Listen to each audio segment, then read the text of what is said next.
week 30, day 4. And I'm really appreciative of everybody who is plugging along. This can be some rough things to read through. It's just a little dense, I know, at times, but you're making it, and we're continuing on in Isaiah again.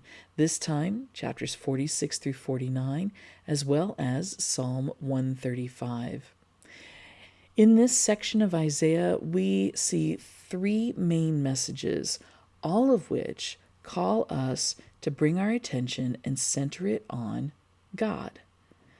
So often I think that we allow our attention and the things that we need to do, our priorities, to become focused on so many other things, when God is really the center of everything that we need to focus on.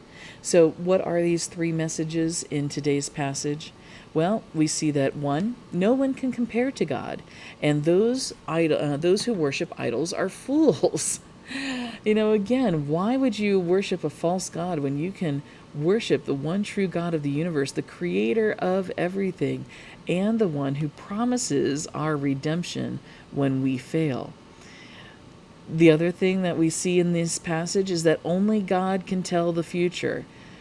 A lot of times we want to know the future, and I know a lot of people who read through scripture, they may go to Revelation or Daniel, they read other things, and they're like, well, this tells us, and they try to, name off a political leader who's supposedly the Antichrist or whatever, and people have been doing that for thousands of years, and guess what? It's not been right yet. But the fact of the matter is only God knows the future.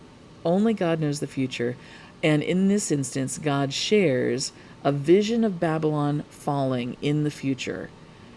And as a result, when Babylon falls, God's people would be delivered from exile, would be delivered from the judgment, and be returned to Israel, to Jerusalem, to the city in which God calls home and is the glory of his people. And so again, we can rely that these will be true, not only because they've already taken place and we can read about them, but we can rely on these as true because God, the only one who knows the future, is the one who has told us. What is God telling us today that we can rely on as being true?